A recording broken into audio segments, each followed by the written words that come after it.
Plastik masih menjadi media andalan dan digunakan hampir di seluruh bidang kehidupan, mulai dari kantong belanja, peralatan rumah tangga, hingga kemasan makanan dan minuman. Apabila sudah tidak lagi terpakai dan sudah tidak digunakan, plastik akan terbuang, terbengkalai dan menumpuk menjadi sampah. Berdasarkan data dari ScienceMark, jumlah produksi sampah plastik global sejak 1950 hingga 2015 cenderung selalu menunjukkan peningkatan. Pada 1950, produksi sampah dunia ada di angka 2 juta ton per tahun. Sementara 65 tahun setelah itu, pada 2015 produksi sampah sudah ada di angka 381 juta ton per tahun. Angka ini meningkat lebih dari 190 kali lipat, dengan rata-rata peningkatan sebesar 5,8 juta ton per tahun. Saat ini dunia memproduksi 430 juta ton plastik per tahun. 2/3-nya merupakan produk berumur pendek yang segera menjadi limbah. Tren saat ini memproyeksikan bahwa plastik akan diproduksi 3 kali lipat pada 2060. Sampah plastik di dunia terus meningkat setiap tahun seiring dengan kebutuhan masyarakat dalam penggunaan plastik. Sayangnya cara kita memproduksi, menggunakan, dan membuang plastik terbukti mencemari ekosistem, menciptakan risiko bagi kesehatan manusia, dan membuat iklim tidak stabil. Jika dibandingkan dengan sampah jenis lain, proses penguraian sampah plastik membutuhkan waktu yang jauh lebih lama. Penguraian beberapa jenis sampah plastik dinyatakan memerlukan waktu 20 hingga 500 tahun lamanya.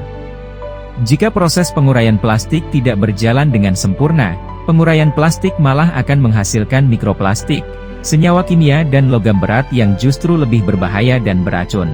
Mikroplastik adalah potongan plastik yang kurang dari 4,8 mm.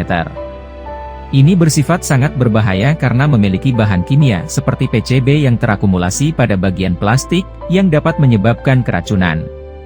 Mikroplastik sangat mudah ditemukan di berbagai aktivitas sehari-hari kita, seperti serpihan serat buatan yang berasal dari pencucian pakaian, debu penguraian ban kendaraan yang bergesek dengan aspal jalan, debu dari industri pengecatan, serat buatan yang melayang atau terhempas, mikrobeads yang berasal dari produk kosmetik. Namun demikian, penghasil terbesar mikroplastik di alam adalah sampah plastik, yang dalam proses penguraian yang tidak sempurna terpecah menjadi mikroplastik.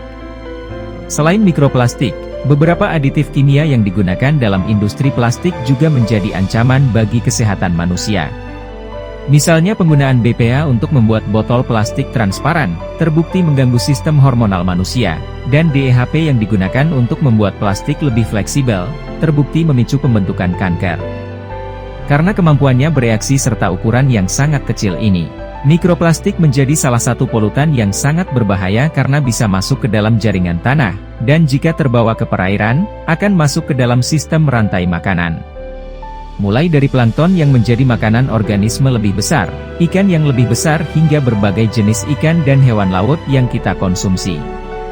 Oleh karena itu diperlukan tindakan preventif agar jumlah dari sampah plastik dapat dikurangi, serta perlu adanya tindakan pengolahan sampah plastik yang tidak berguna menjadi barang yang bermanfaat bagi lingkungan sekitar. Hal inilah yang menjadi dasar GPIB Maduma mengimplementasikan Eco Charge melalui pengurangan penggunaan plastik dalam aktivitas di GPIB Maduma. Menegaskan tema 1 tahun Maduma untuk bertunas, berbuah dan bersaksi, melalui Panitia Hari Raya Gerejawi, GPIB Maduma akan menghadirkan ban sampah sebagai usaha meningkatkan derajat daur ulang bahan plastik di sekitar kita.